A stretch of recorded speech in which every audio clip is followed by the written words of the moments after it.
Como você sabe que chegou na melhor solução para um algoritmo? Como que você mede a performance de um programa? Como você sabe que chegou na melhor solução para aquele problema? Bom, existem algumas ferramentas para isso. Uma, se você pode pensar, que talvez uma delas seja medir o tempo de execução daquele programa. Bom, isso seria muito variável, dependendo da máquina, um programa poderia executar em 5 segundos e outro executar em 10 segundos, né? Variaria muito essa análise de máquina para máquina e não existe um padrão para avaliar uma solução. Bom, para resolver esse problema foram criadas as notações Big O, que são análises da complexidade de algoritmos.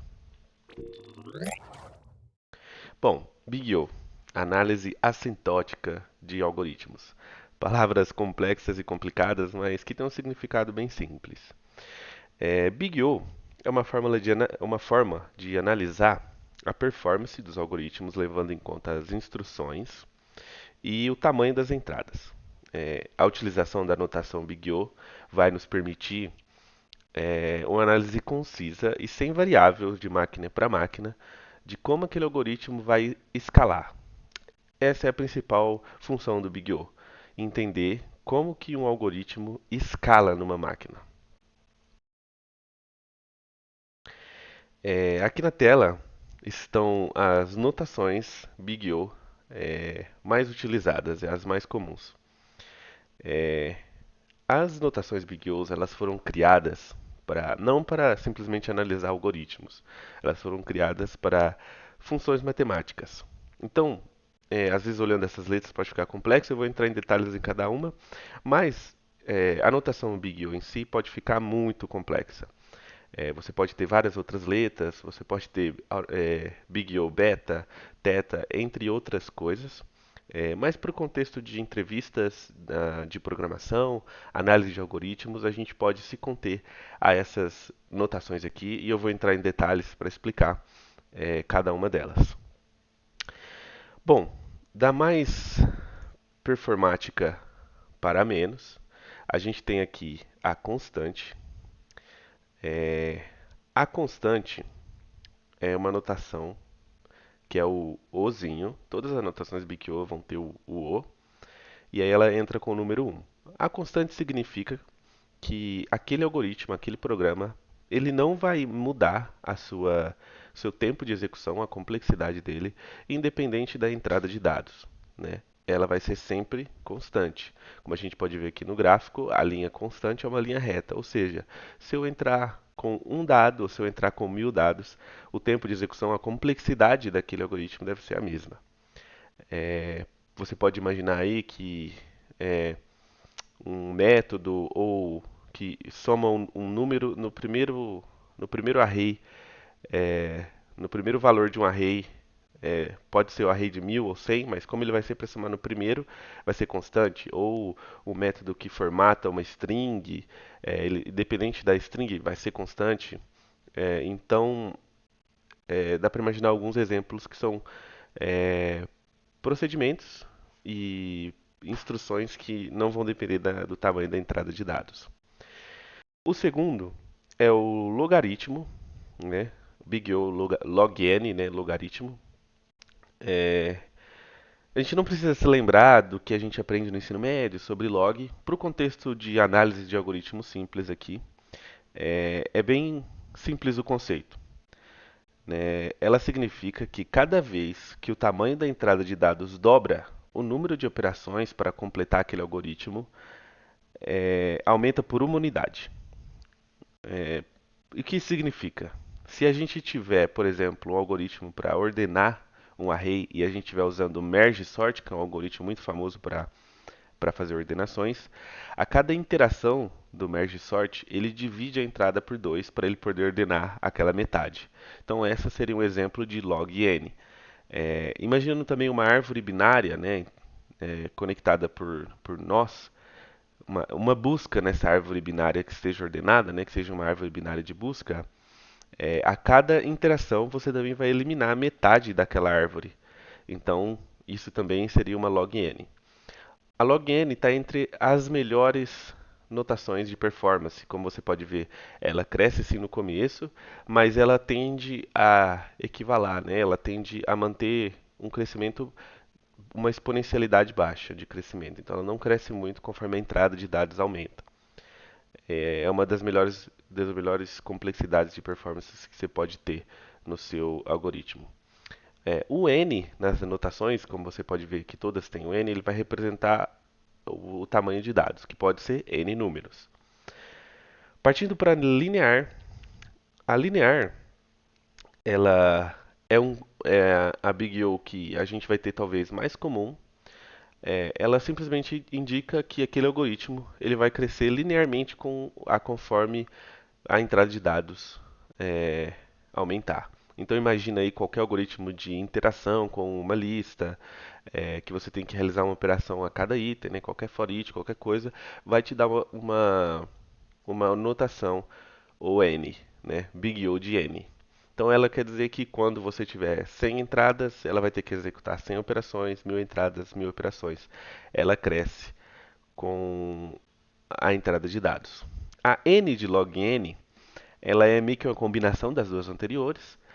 Normalmente é muito comum ver essa notação quando você tem que fazer uma ordenação em um array e depois fazer alguma operação nesse array. É, então, por quê? Por mais que existam vários e vários algoritmos de ordenação, é impossível chegar numa notação de Big O melhor do que log n, né, para ordenação. Então, independente do algoritmo que você usa, a ordenação sempre vai ser log n. Então, se você tiver que naquele algoritmo, além de fazer uma ordenação, fazer qualquer operação inteirando item por item, então vai ser uma n de log n, certo? Então, a combinação aí das duas anotações. Aqui a gente vai entrar agora na ao quadrado. A gente começa a ver nessa solução que aqui é onde começa a piorar o quadro.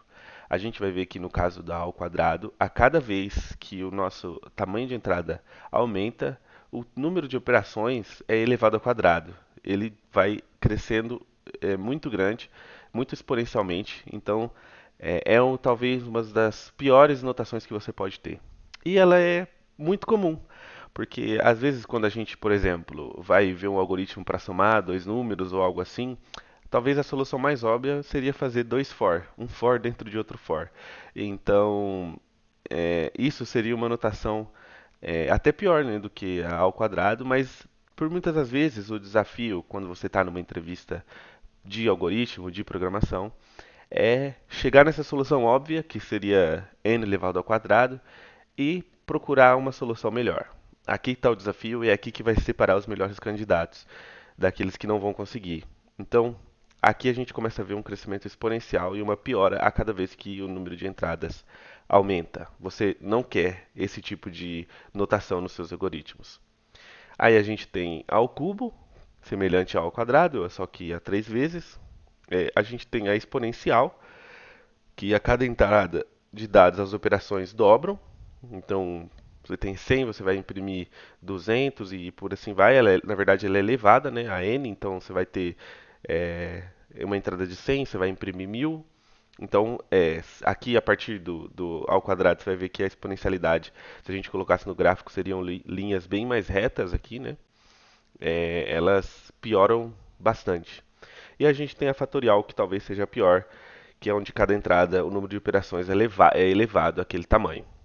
Então, essas são as anotações Big O. Então, resumindo, Big O é uma forma de prever como aquele algoritmo vai escalar, né, numa máquina. Qual é a complexidade daquele algoritmo em termos de processamento e em termos também de consumo de memória. Né? Então imagine que você também vai ter um algoritmo que você vai precisar salvar alguma coisa na memória daquela entrada de dados, então você também pode utilizar as anotações Big O's para análise de complexidade de processamento e de memória. Então é uma forma concisa, você vai ter essa análise para vários algoritmos e vai conseguir descobrir se a sua solução é melhor do que outra, de acordo com as notações Big O. Bom, é, Aqui está uma tabelinha de como são as notações Big O's das estruturas de dados. A gente fez um vídeo aí sobre arrays, né, sobre listas, e aí a gente pode ver quais são as anotações Big O's de uma estrutura de dados. Para quem lembra, no outro vídeo, por exemplo, o acesso de um array, ele é uma Big O constante, ou seja, independente do tamanho do array, a quantidade de processamento será o mesmo. Então, lembrando do vídeo lá que a gente fez sobre o desenho da memória, quando a gente acessa um array, ele sabe qual que é o endereço da memória que aquele array está armazenado, ele simplesmente faz um cálculo e te retorna aquele valor. Então, por isso que a operação é constante. Mas ao contrário aqui, você vai ver que a busca em um array, se você estiver procurando por um número, ela é ON, então porque você vai ter que percorrer aquela lista.